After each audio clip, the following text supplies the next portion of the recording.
Bonjour à toutes et à tous et bienvenue sur Grand Lille TV pour une nouvelle édition du Rendez-vous de l'Écho. Aujourd'hui, Edo Friard est avec nous. Bonjour. Bonjour. Vous êtes le responsable du développement France de Volotea, compagnie aérienne nouvellement créée. Alors avec vous, on va donc en parler pendant ces 6 prochaines minutes. Déjà, est-ce que vous pourriez présenter la société, le concept simplement de Volotea? Alors le concept est assez simple, assez direct. Il est potentiellement résumable en 2 mots, c'est-à-dire Volotea, compagnie aérienne des capitales régionales européennes.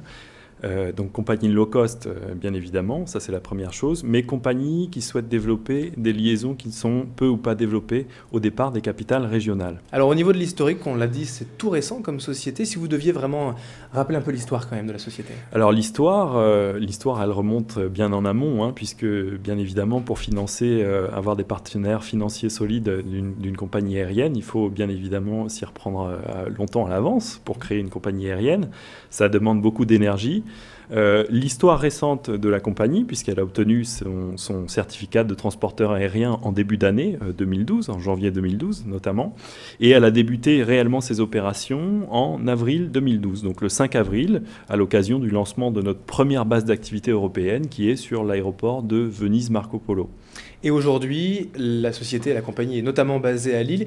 Combien de destinations aujourd'hui vous desservez 2 mois après? Alors aujourd'hui, 2 mois après ce début d'activité, nous avons déjà 76 différentes lignes à travers l'Europe, au départ de 52 aéroports européens, hein, des capitales régionales. Ça représente pour la France 11 aéroports et notamment 5 destinations depuis Lille à partir du 18 juin, notamment vers Biarritz, Ibiza, Palma de Majorque et à partir de septembre vers Bordeaux et Nantes. Le développement avec de nouvelles lignes, c'est essentiel donc pour la compagnie, pour Volotea. On ne peut pas rester comme ça, même au début, avec une vingtaine de lignes seulement? Non, parce qu'il vous faut arriver sur un marché qui est déjà très, très concurrentiel, hein. Il existe aujourd'hui beaucoup de compagnies aériennes classiques, bien évidemment, mais surtout low cost aussi, hein, qui prennent des parts de marché très rapidement.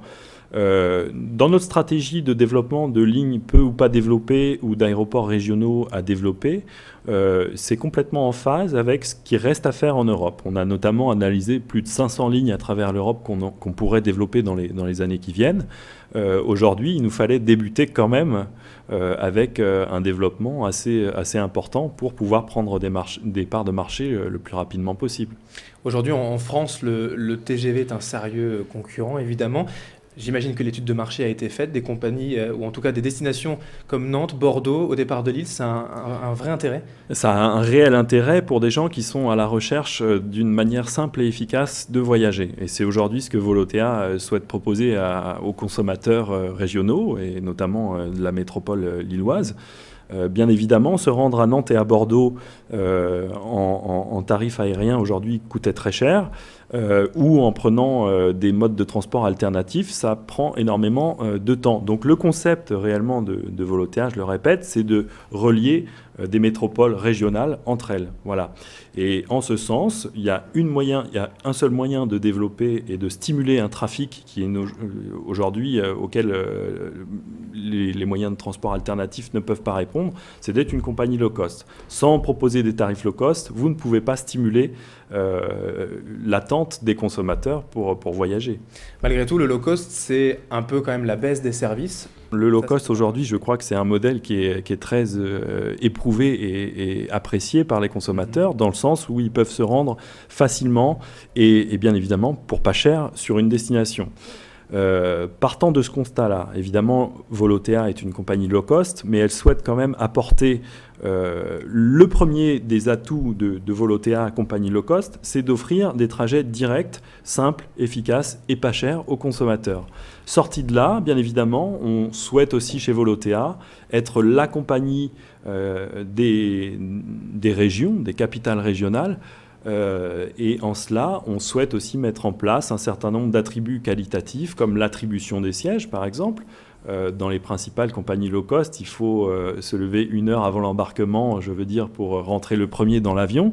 Avec Volotea, vous avez un numéro de siège qui vous permet d'être sûr que vous allez être bien placé dans l'avion. Voilà. Vous avez déjà pu chiffrer en termes de temps, de calendrier, la rentabilité des lignes lilloises? Donc c'est même très récent, puisque nos 3 premières lignes que nous avons annoncées il y a 2 mois, en l'occurrence Ibiza, Palma de Majorque et Biarritz, n'ont pas encore démarré, puisqu'elles démarrent officiellement Biarritz le 18 juin et Palma et Ibiza le 2 juillet. Donc voilà, on n'a pas encore de retour assez important pour pouvoir juger de la rentabilité d'une ligne, si ce n'est que vous avez déjà des réservations à l'avance qui permettent de savoir que la ligne fonctionne plutôt bien à l'heure actuelle. Et Nantes et Bordeaux, on vient de les annoncer, donc évidemment on n'a pas le temps de juger. Est-ce qu'il y a d'autres destinations encore françaises ou européennes au départ de Lille sur lesquelles vous êtes en train de réfléchir, d'étudier? Mais je crois qu'effectivement, l'intérêt de Volotea, c'est d'être en parfaite cohésion avec le schéma de développement d'un aéroport régional comme celui de Lille. Alors effectivement, nous discutons avec les autorités aéroportuaires pour développer un certain nombre de lignes. Les premières ont été annoncées.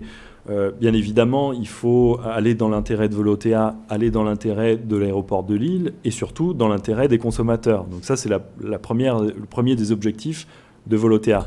Ensuite, bien évidemment, vous avez une liste d'une dizaine, quinzaine de lignes potentiellement opérationnelles dans les mois, dans les années qui viennent, qu'on pourra développer avec Volotea. Eh bien, on ne manquera pas peut-être donc d'en reparler, très certainement même sur Grand Lille TV. Merci Edo Friard d'avoir été avec nous. Je rappelle que vous êtes le responsable de développement France de Volotea. Merci. Merci à vous.